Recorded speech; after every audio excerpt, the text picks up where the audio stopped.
कणध कणध थिला गोटे भक्त कणधर तांकर जो पिता तांका ना थिला नाग सी होचनी दक्षिण भारतर सी जनजाति मानकर दलर सरदार थिले तांको मां को ना थिला दत्ता सी कणध इंदिया नाटा कहीं दिया कौन कणध कहीं दिखाई ना कण अर्थ होची जे ओजनिया जेतबले ये जन्म हो गला ताकू भूईरु जेतले उठिया को चेष्टा कले ये पूरा एते ओजन थिला उठिला बेलू कहले छुआटा जन्म होईची एते ओजनिया कौन पाई।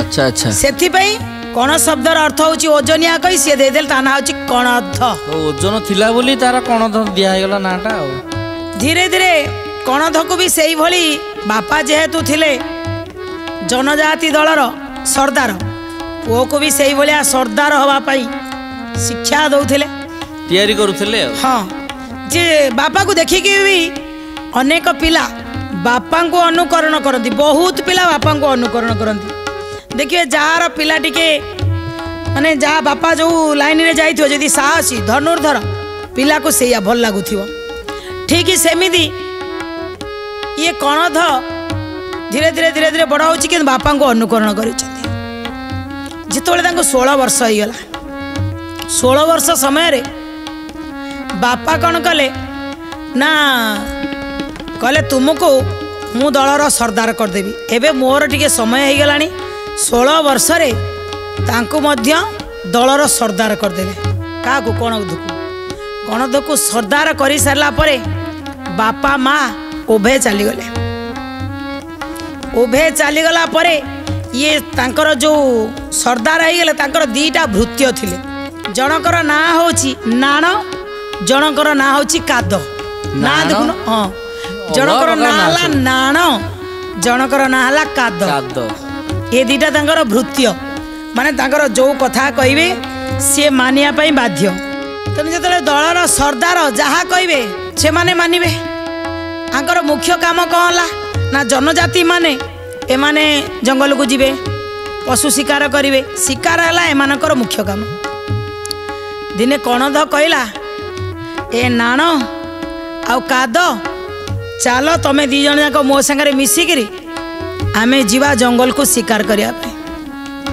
एमाने शिकार करिया पे गले शिकार करिया पे बुली बुली बुली बुली शिकार पाइले गोटाई जगार कण कण कला बा कणध ताको सर्टकट रे कण बिली ता बापा माँ डाकती ना देदेले कणध किंतु डाकती कण कण तार जे भृत ता ना देइछनी नाण कण नाण आ गोटिए काद काद कण नण काद हाँ ताको जोर शोष लागिला कागु कणध को बा कण को शोष लागिला से नाण को डाकिकी कहला कहला ए मते जोर शोष गलानी पाखरे कोठी पीबार बंदोबस्त हो पार मधुर जल टे मिल पीवा नाण कहला हाँ आज्ञा सरदार आपण को बापा जिते थिले तांको सहित मु केते थर आसी जानी ना ये पाखरे गोटे बढ़िया गोटे पोखरीटी अच्छी सुंदर पानी ता पाखे गोटे शिव मंदिर टी अच्छी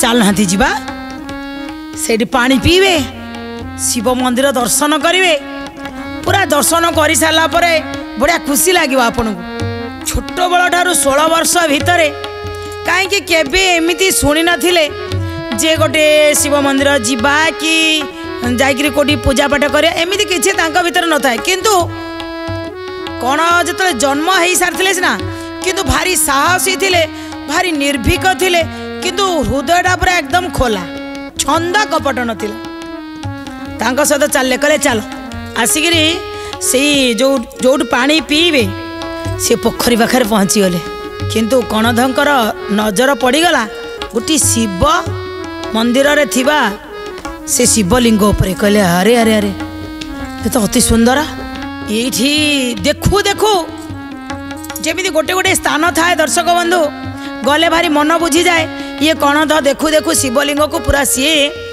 अति प्रफुल्लित हो गले भारी प्रसन्न हो गले से कौन कहते जितेबले शिव मंदिर भितर शिव लिंग को देखीदेले ତାଙ୍କ ହୃଦୟଟା କେମିତି କେମିତି ଗୋଟେ ବଦଳି ଗଲା। ଇଏ କ'ଣ କହିଲେ? ଇଏ ବା ଶିବଲିଙ୍ଗ। କହିଲେ ଇଏ ଶିବ ଠାକୁର? କହିଲେ ହଁ। କ'ଣ ଏମିତି ଗୋଟେ? କହିଲେ ହଁ ତ, ଇଏ ହେଲେ ଶିବ ଠାକୁର। କେବେ ଦେଖିନଥିଲେ ଏଇ ଶିବ ଠାକୁର। ତାଙ୍କୁ ପୁରା ଆନନ୍ଦ ପ୍ରଫୁଲ୍ଲିତ ଲାଗିଲା।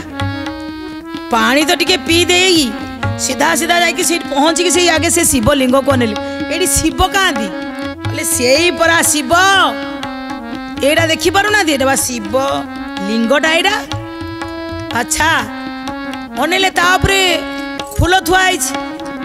ସେ ପାଖରେ ଧୂପ ଲଗେଇବା ଭଳିଆ ଗୋଟେ ସ୍ଥାନ ଅଛି। ଅନେଇଲେ କହିଲେ ଇଏ ହେଉଛି ଠାକୁର? କହିଲେ ହଁ। ଆହା ପ୍ରଭୁ, ଇଏ ଜଙ୍ଗଲ ଭିତରେ ହିଂସ୍ର ଜନ୍ତୁ ଅଛନ୍ତି। କ'ଣ ଇଏ ଦିନ ରାତି ଏଇଠି ରହିଛନ୍ତି? କହିଲେ ହଁ। ଆଚ୍ଛା, ଇଏ ଦିନ ରାତି ବି ରହିଛନ୍ତି। ପ୍ରଭୁ, ଇଏ ହିଂସ୍ର ଜନ୍ତୁଙ୍କ ଭିତରେ ତୁମେ ରହିଛ, ଆଉ ଏଇ ଫୁଲ କିଏ ଆଣି ଦେଉଛି? ଆଉ ସେଇଠି ଏମିତି ଯେଉଁ ଧୂପ ଲାଗିଛି, ସେଇ ନାଣ କହିଲା ନା ନା ନା ନା, ଆମେ ଯେତେବେଳେ ବାପାଙ୍କ ସାଙ୍ଗରେ ଆସିଥିଲୁ ନା, ସେତେବେଳେ ଦେଖିଥିଲୁ ଏଇ ଯେଉଁ ଶିବଲିଙ୍ଗ ପାଖରେ ଆମେ ବି ଦିନେ ଆସିକିରି ଆପଣଙ୍କ ବାପାଙ୍କର ଆମର ବସିଥିଲୁ। ସିଏ କହିଲେ ଏଇଠି ଗୋଟିଏ ପୁରୋହିତ ଆସନ୍ତି, ଗୋଟିଏ ମନ୍ଦିରରେ ପୂଜକ ଜଣେ ଅଛନ୍ତି। ସିଏ ଆସନ୍ତି, ଆମେ ତାଙ୍କୁ ଦେଖିଲୁ। ସିଏ ଫୁଲ ଆଣିକି ଆଇଲେ, ପାଣି ଚଢ଼େଇଲେ, ସେଇ ପୋଖରୀରୁ ଯାଇ ପାଣି ଆଣି ଚଢ଼େଇଲେ, ଆଉ ଫୁଲ ଚଢ଼େଇଲେ, ଧୂପ ଲଗେଇଲେ, ଆଉ ସାଙ୍ଗରେ କିଛି ଗୋଟେ ପ୍ରସାଦ ଆଣିଥିଲେ ସିଆଡ଼ୁ। ସେ ପ୍ରସାଦ ଆଣିକିରି କ'ଣ କହିଲେ ନାଣ? କହିଲା ପ୍ରସାଦ କିଛି ସାଙ୍ଗରେ ଆଣିଥିଲେ, ସେୟାକୁ ପ୍ରସାଦ ଲଗେଇଲେ, ଆମକୁ ବି ପ୍ରସାଦ ଦେଲେ, ଗଲେ। ଆମେ ଜାଣିଛୁ ୟାଙ୍କ ମନ ଭିତରେ ଟିକେ ଭାବ ଟିକେ ଜାଗ୍ରତ ହେଇଗଲା, ଟିକେ ଉଦ୍ରେକ ହେଇଗଲା। କହିଲେ ଆଚ୍ଛା, ସିଏ ତ ଜନଜାତିର ଦଳରେ ରହିଲେ ନା, ସିଏ ଆଉ ଏତେ କିଛି ଜାଣିନାହାନ୍ତି ଯେ ବ୍ରାହ୍ମଣ ଆସିବେ, ପୂଜା କରିବେ। ପୁଣି ଜଙ୍ଗଲଟା ଭିତରେ ଗୋଟିଏ ଛୋଟିଆ ମନ୍ଦିର ଭଳିଆ ହେଇଛି, ତା ଭିତରେ ଶିବ ପୁଣି ଗୋଟିଏ ଲିଙ୍ଗ ରୂପରେ ଅଛନ୍ତି। ଏଇଠି ହିଂସ୍ର ଜନ୍ତୁ ଆ ଭିତରେ ଆସି ଚଢ଼ି ଯାଉଥିବେ, ଠାକୁରଙ୍କର କିଛି ହେଉନି। ତା ମନ ଭିତରେ ଗୋଟେ ଏମିତି ଭାବନା ଆସି ମନେ ମନେ ଭାବୁଛନ୍ତି। କହିଲେ ମନ ଭିତରେ ଆସିଲା ବିଶ୍ୱାସ, ଆରେ ମୁଁ ପୂଜା କରନ୍ତି, ଏ ବଣରୁ ଯାହା ଶିକାର କରନ୍ତି, ପଶୁ ପକ୍ଷୀ ମାରିବି, ଶିବଙ୍କ ପାଖରେ ଭୋଗ ଲଗେଇଦେବି।